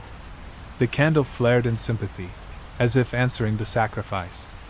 Its flame rose tall, golden and fierce, casting the void into stark relief. For a heartbeat you saw everything, the true form of the shadow, a writhing mass of faces, all yours, eyes and mouths overlapping, teeth grinding. The sight made your knees buckle, your chest seized with nausea. The figure screamed one final word, something broken, something half lost, and then shoved with all its strength. The shadow reeled back, shredded into tatters of black. The candlelight seared its edges, driving it deeper into the void. The void was quiet now, eerily so. The candlelight burned steady in your hand, small but fierce, its warmth clinging to your skin as though defying the black that pressed in from all sides. Ahead, the faint outline of a door hovered, frame etched in pale lines of light that wavered like chalk drawn on water. You forced yourself forward. Each step felt both weightless and crushing, as if the ground were shifting between existing and not. The silence thickened, pressing against your ears, until your own breath sounded like thunder. And then, a whisper. Not from the dark this time, not from the mimic or the voices. This one was ragged, splintered, but familiar. "Keep going." You froze, heart hammering. The figure was gone. You'd seen it ripped apart, its thin body devoured by shadow, its glassy eyes blazing until nothing was left. But the voice lingered, faint, fraying at the edges. "Don't stop. The light needs you." The door ahead pulsed faintly, like a heartbeat. Each throb pulled you closer, dragging the candle's flame toward it. You swallowed hard, forcing one foot ahead of the other. The whispers of the void stirred again, your own voice calling from every direction. Some mocked, some begged, some laughed until the sound cracked like broken glass.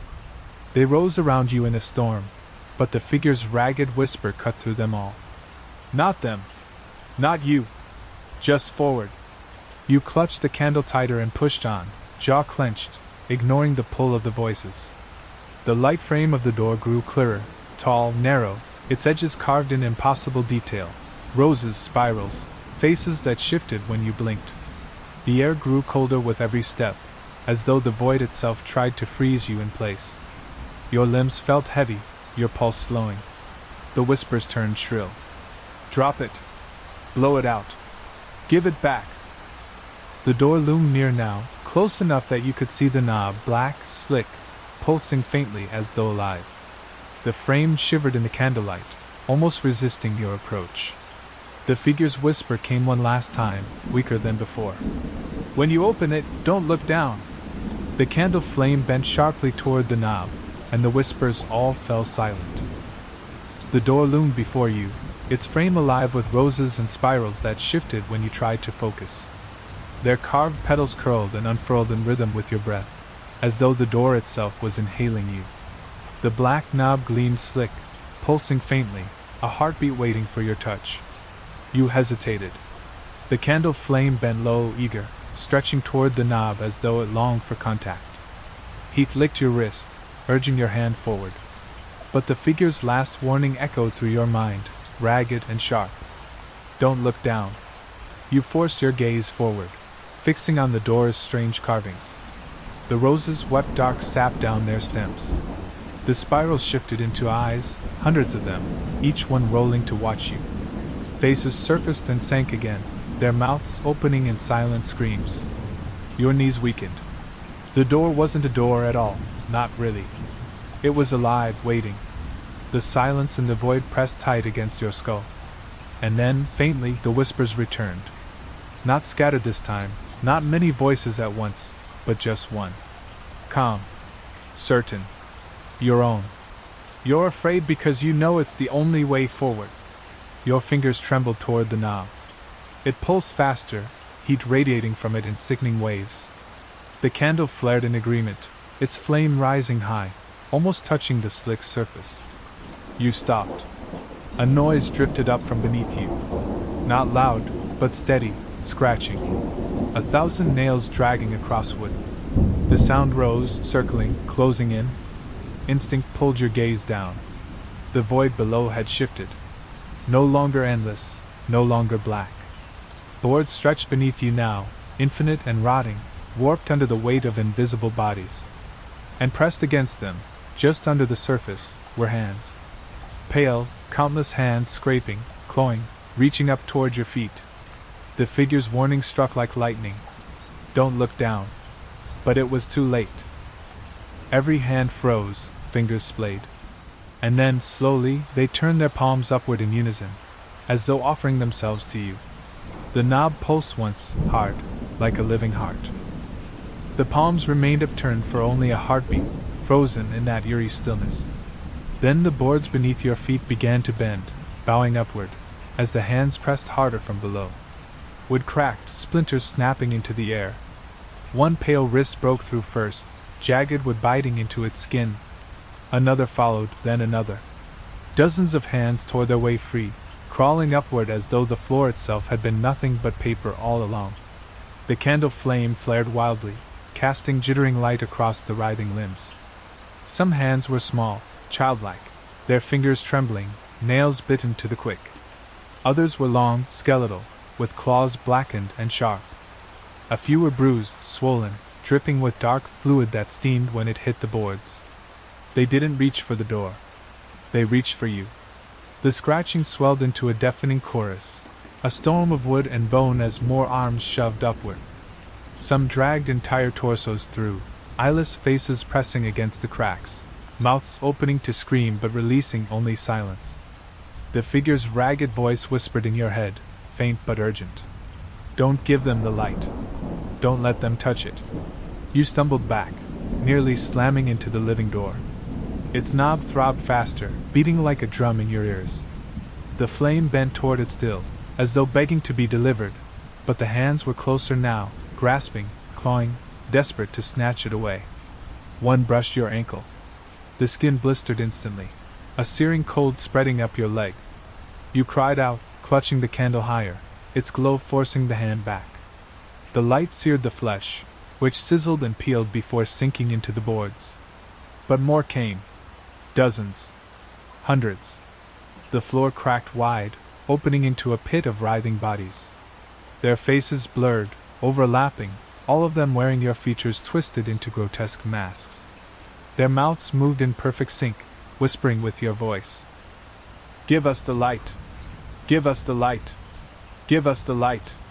The knob beside you pulsed harder, a violent throb that rattled the frame.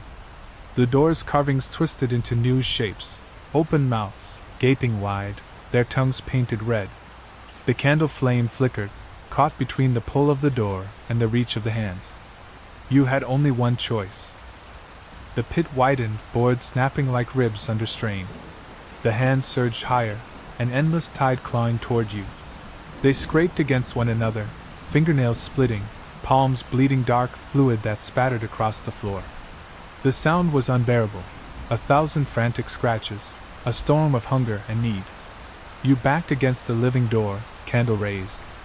Its weak glow held them back only inches, but every second they pressed closer, stretching toward you as if the light itself were a lure.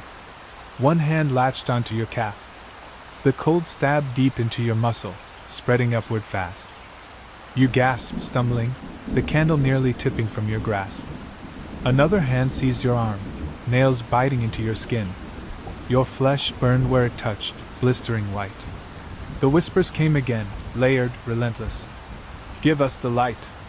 We'll take the weight. We'll carry it for you. Just drop it. Their faces surfaced through the pit now, hundreds of them, all yours. They stared with empty eyes, their mouths opening in a perfect unison smile. Let go! The candle sputtered.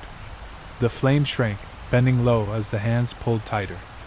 You could feel its warmth slipping away, as though the horde was draining it, leeching it from your grip. You raised it higher, screaming with effort, forcing the light to flare.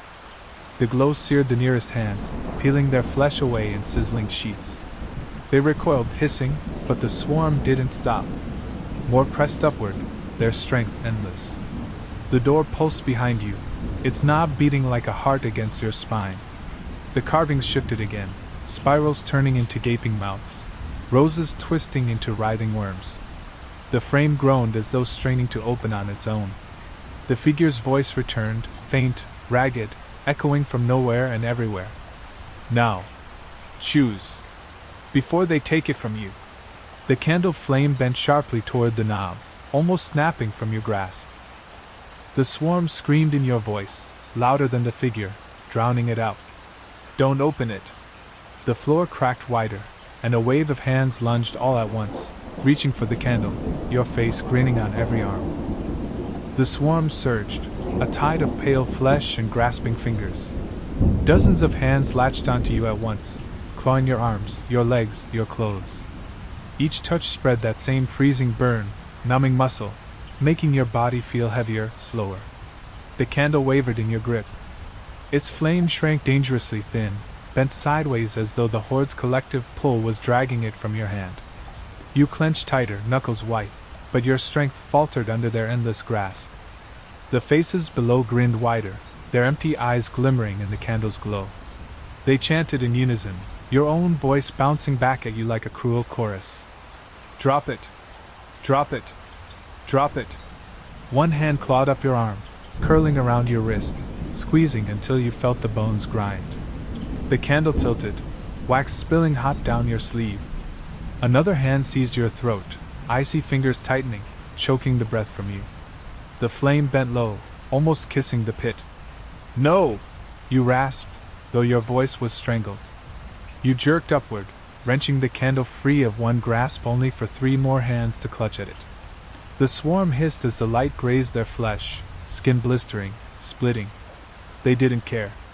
They pressed closer, sacrificing themselves for a single chance to snatch the flame. The door pulsed at your back, the knob hammering harder now, insistent. The carvings writhed, mouths opening wider, roses bleeding into spirals. The whole frame shuddered like it was begging to be turned. The figure's faint voice cut through the frenzy, ragged but commanding. Now!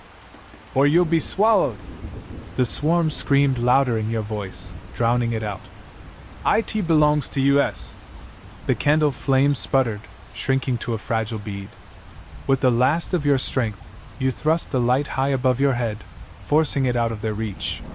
The swarm shrieked in pain, recoiling as the flame flared. For a single heartbeat, their grasp loosened. That heartbeat was all you had. You spun, slamming your free hand against the pulsing knob. It writhed under your touch, slick and hot, like clutching a beating organ. The swarm surged again, but you wrenched the knob hard, twisting until the frame cracked wide. The door screamed as it opened, and the world beyond it swallowed you whole. The door tore wide with a howl, its frame shuddering like a throat opening.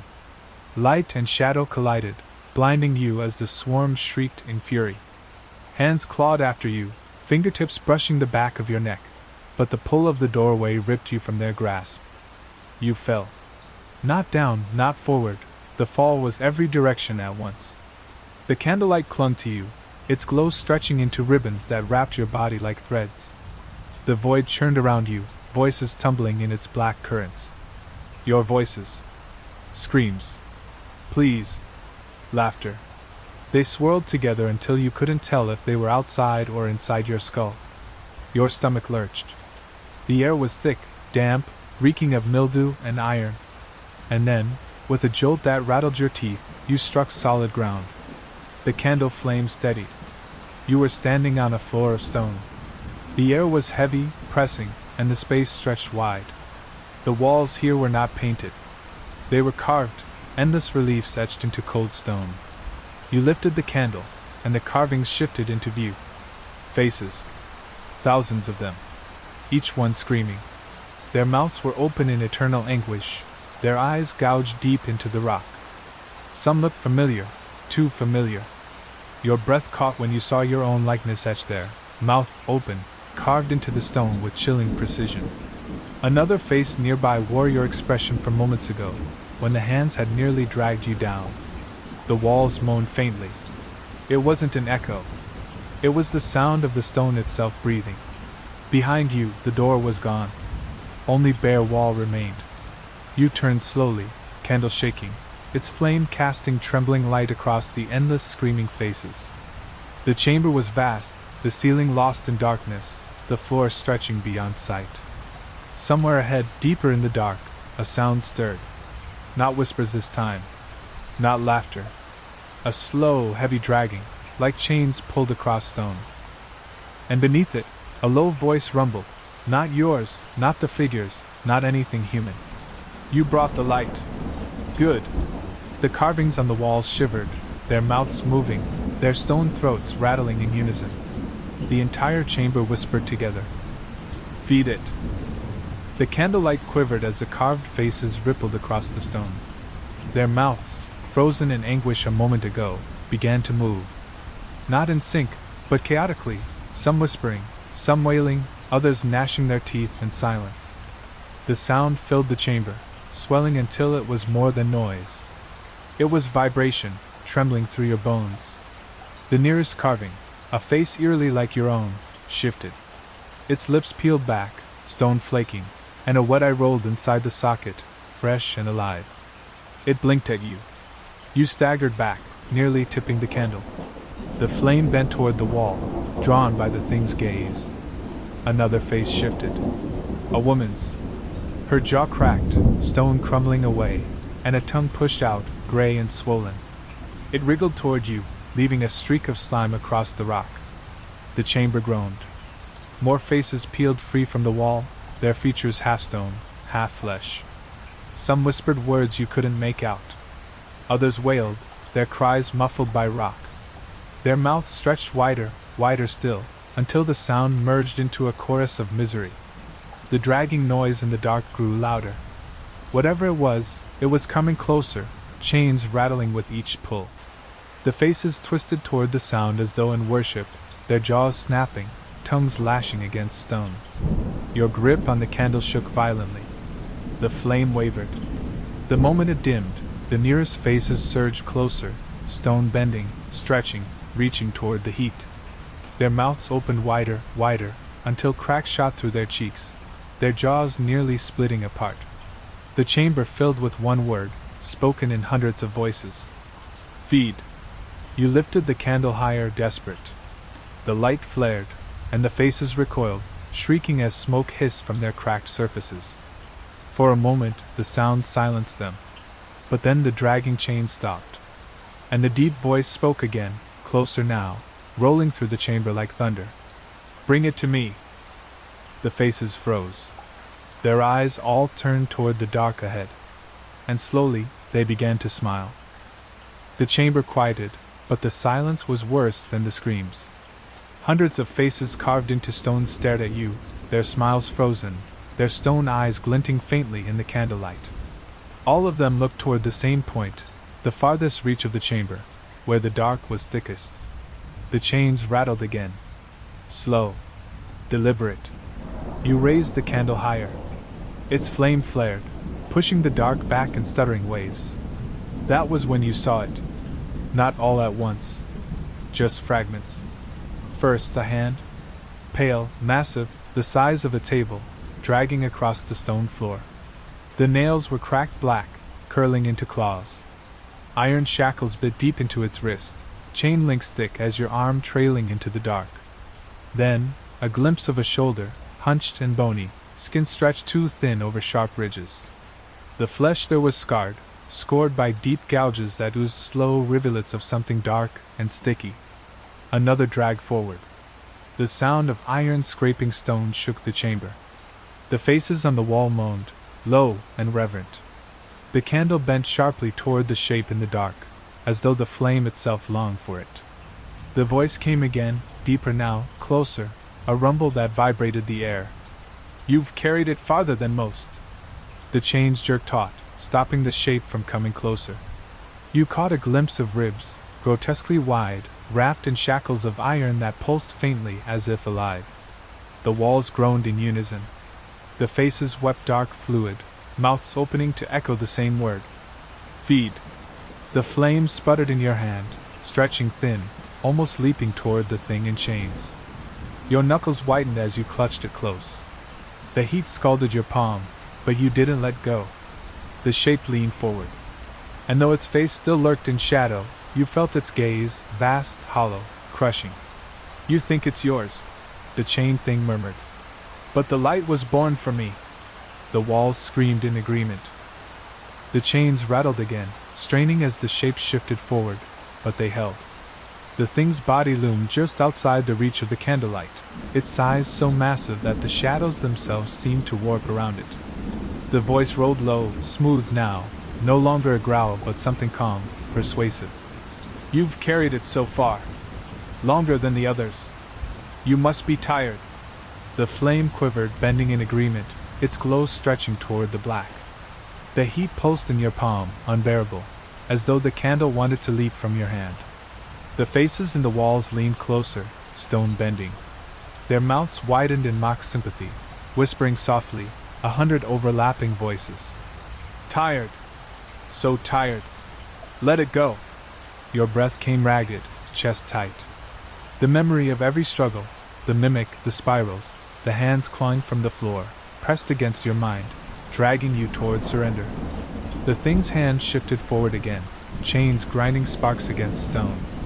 The fingers opened slowly, palm up, steady, waiting. "Place it here," the voice urged. "You will be free.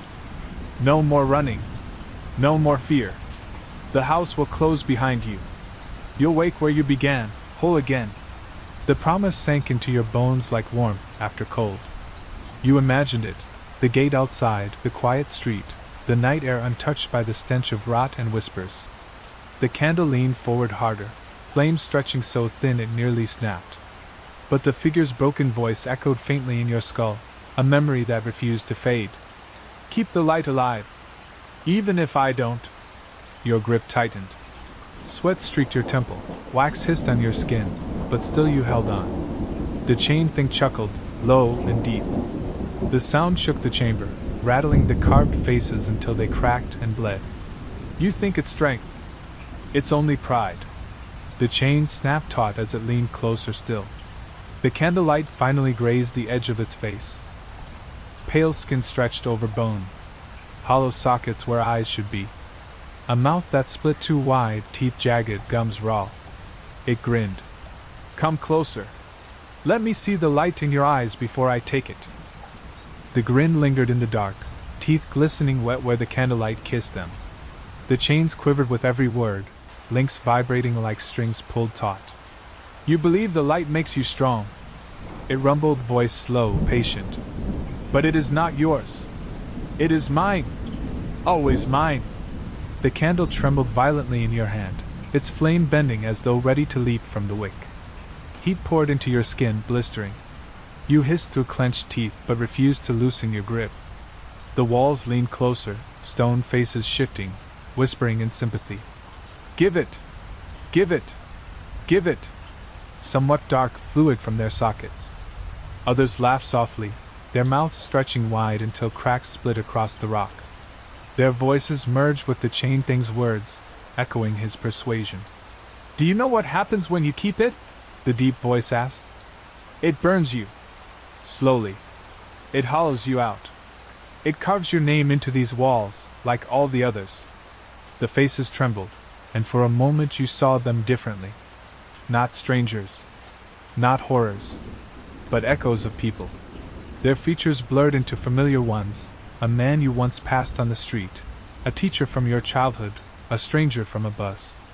All of them wearing your expression of terror. The thing's grin widened. "They carried it once. Just as you do now. They thought they were strong. They thought they could keep it. Now they scream forever. Do you want to join them?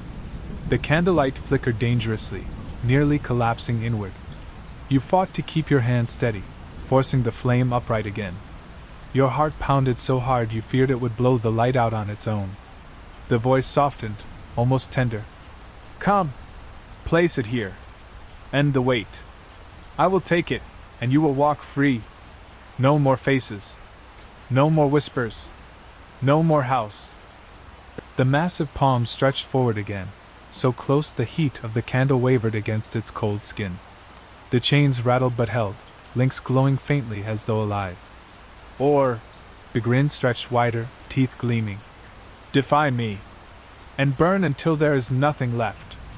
The faces on the walls screamed at once, the chamber shaking with their howl. Feed it! The candle sputtered, flame shrinking to a fragile bead. The chambers shook with the force of their scream. Cracks spread through the walls, splitting the carved faces open. Stone eyelids peeled back, revealing slick, wet eyes rolling wildly in their sockets. Mouths broke free, jagged teeth erupting from what had once been smooth rock. The nearest face tore loose, stone flaking from its edges as it lunged forward. Its neck stretched unnaturally long, dragging itself out of the wall, tongue lashing. The others followed, hundreds of them, their jaws snapping, their stone limbs clawing free of the reliefs. They weren't statues anymore. They were bodies, half stone, half flesh, writhing as they crawled across the chamber toward you. The chain thing laughed low and pleased, the sound rolling through the stone like thunder. See? Even they know it belongs to me. The swarm closed in fast, their moans turning shrill, desperate. Some begged in your voice, others in voices you almost recognized, all layered with need. Give it! Let us hold it! It's ours! You stumbled backward, candle raised high. Its flame flared, scorching the nearest, forcing it to recoil with a scream as its stone cracked under the heat. But three more surged behind it, clawing for your arms, your legs, the fragile flame. The floor beneath you split. Faces emerged there too, their mouths yawning open, teeth snapping for your ankles. You kicked hard, shattering one jaw, but the shards reformed, dragging themselves back together as they hissed your name. The chain thing tugged forward, its shackles groaning. Bring it here. They'll take it from you otherwise. Only I can keep them back. The walls pulsed, mouths opening wider, tongues slapping against stone, saliva hissing where it touched the floor. The swarm pressed closer, their sheer numbers overwhelming. The candles sputtered under the weight of their shadows, shrinking, fighting. The chain thing stretched its enormous hand closer, claws scraping grooves into the floor. No, it commanded, voice vibrating the air. Feed it to me. The stones swarm shrieked in unison, leaping for you. You had only a heartbeat to act. The first of the stone things leapt, jaws wide, teeth snapping inches from your throat. Instinct shoved your arm forward, the candle thrust high, its glow exploding in a sudden flare. The flames seared across its face. Stone cracked, flesh sizzled, and the creature shrieked as it shattered back into the wall. But three more took its place. They crawled on hands and knees, their skin grinding like gravel, mouths opening too wide, drool hissing where it hit the floor. Fingers closed around your sleeve. Another clawed at your ankle, dragging you toward its gnashing teeth. You swung the candle wildly. Each time the flame grazed them, they recoiled, smoking, screeching. But the flame dimmed with every strike, shrinking thinner, weaker, as though the light itself was being eaten by their shadows. The chain thing laughed, deep and booming. Yes. Use it. Burn them. Feed the strength away until there's nothing left but me. The swarm pressed harder, desperate. A dozen hands seized your arms, your clothes, your skin. Their teeth clicked, jaws snapping for the flame. The heat from the candle scalded your palm, the wax dripping fast and heavy, as though the wick burned faster under the strain. One face pushed close, your face, etched in stone but alive, its eyes rolling mad with hunger. Its mouth opened wide, whispering in your exact voice. Give it to me. I know how to use it better. You screamed, driving the flame against it. The light erupted, blinding for an instant, cracking its face to dust. But in that flash, the candle shrank dangerously low, the wick nearly gone. The swarm faltered, pulling back, shrieking in pain. The walls themselves trembled, their carved mouths screaming. Smoke filled the chamber, stinking of burnt flesh and ash. And still, the chain thing stretched its massive hand forward, claws trembling, palm open. "You can't hold it much longer," it said. Its grin glistened in the half-light. "You've already burned yourself hollow. Give it here. Let it rest where it belongs." The candle's flame guttered, a fragile pinprick now. And in that silence after the swarm's retreat, the faces on the walls began to chant again. "Feed it. Feed it. Feed it." The swarm hissed and pulled back into the walls, their stone faces cracking but not gone, their eyes still rolling, their mouths still whispering. The candle sputtered in your hand, its flame a trembling pin of light. One wrong breath, one wrong move, and it would vanish. The chain thing loomed closer, its massive hand trembling with hunger. The iron links groaned, the floor cracked under its weight. "No," it rumbled, voice low, coaxing. "Before it burns you to nothing. Place it in my palm. End this." The walls echoed him. Hundreds of mouths opened wide, chanting in perfect unison. "Feed. Feed. Feed." The candle bent toward the giant hand, the flame straining, ready to leap. Your knees shook. Sweat burned in your eyes. You thought you might give in, when something shifted behind you. A draft. It was faint but undeniable, a thin breath of air that should not exist in this sealed chamber. It brushed the back of your neck, cool, steady, pulling you away from the chain thing. You spun, lifting the candle. Its weak glow revealed a hairline crack in the wall, small, almost invisible. Unlike the carved faces, this stone did not move. It did not moan. It simply breathed, exhaling that faint current of air. The chain thing's grin faltered. "Don't." Its voice was harsher now, less coaxing, the deep calm replaced by a raw edge. The chains jerked as it leaned forward, straining against its bonds. The iron links glowed faintly red where they rubbed, heating with the force. The walls screamed louder, the faces contorting, twisting, some breaking free again, their mouths frothing with dark spit. They wailed at once. "No. Feed it. Feed it." The draft grew stronger, tugging your hair, pulling the candle's flame toward the crack. For the first time, the flame resisted the chain thing's pull, bending in the opposite direction. Your heart slammed against your ribs. There was another way. The chain thing roared, its grin breaking into jagged fury. "You'll regret it. That way leads deeper. You'll beg for me before it's over." The crack widened with a groan, stones splintering as though the breath itself was forcing it open. Beyond was only black, yet the air that came through smelled different, damp, but not as stale. Your choice pressed on you, heavy as the house itself. The trembling flame leaned toward the crack. The crack yawned wider, stone groaning as dust rained across your shoulders. The draft pulled harder, tugging at your clothes, bending the flame toward escape. For the first time since entering the chamber, you felt a direction that wasn't toward him. The chain thing roared. The sound split the air, vibrating the floor until shards of rock tumbled from the walls. The carved faces shrieked in chorus, stone jaws snapping as if to bite you in half. Its massive arm lunged forward. Chains scraped sparks across the floor, links glowing red-hot with strain. The hand came closer than it ever had before, claws wide, blotting out the flicker of your candle. The heat of the glowing shackles scorched your face, searing your skin. "You will not leave me!" The walls buckled, dozens of faces tearing free, bodies half stone, half flesh, dragging themselves across the floor.